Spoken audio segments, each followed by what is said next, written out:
राज्यातील उच्च शिक्षण घेणाऱ्या मुलींसाठी आर्थिक मदत आणि आत्मविश्वास वाढवण्याच्या दृष्टिकोनातून 2,000 रुपये पॉकेट मनी उपलब्ध करून देण्याचा उच्च आणि तंत्र शिक्षण विभाग निर्णय घेण्याच्या तयारीत आहे।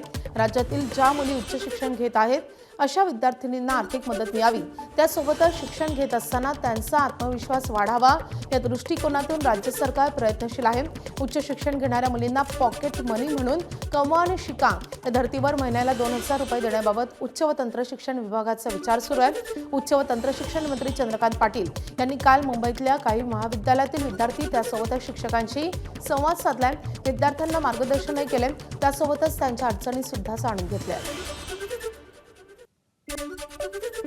पॉकेट मनी म्हणजे काय तर त्यांना त्यांची फी 100% सरकार भरतं, त्यांना निर्वाह भत्ता मिळतो, त्या व्यतिरिक्तही खूप खर्च वर्षभरात असतात।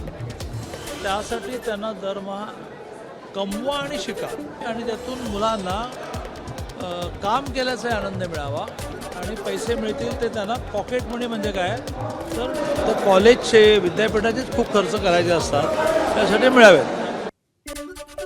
सरकारच्या विचाराधीन असलेल्या पॉकेट मनीच्या या प्रस्तावावर महाराष्ट्र नवनिर्माण विद्यार्थी सेनेचे अध्यक्ष अमित ठाकरेंनी जोरदार टीका केली आहे। फुकट पैसे कसले वाटता, कॉलेजची अवस्था सुधारा अशी टीका अमित ठाकरेंनी केली आहे।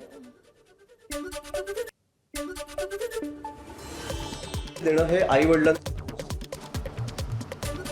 जर त्या 2000 मध्ये 2000 माझ्या मुलाला नसतील द्यायचे मला आणि सरकार देत असेल उगाच, तर जबाबदारी सरकार घेणार आहे का? फुकट पैसे कसले वाटताय तुम्ही? कॉलेजची हालत पहिली नीट करा ना। कॉलेज लेवलला तुम्ही फुकट पैसे देताय। ज्या मुलांना आत्ता अक्कल येते, जे मुलं म्हणजे तरुण आहेत त्यांना माहीत नाही, त्यांना फुकट 2000 रुपये आल्यावर काय होईल? मी जेव्हा पैसे देतो मी जबाबदारी घेतो ना, तो काय करतोय? सरकार कुठून पैसे द्यायला लागलं फुकट?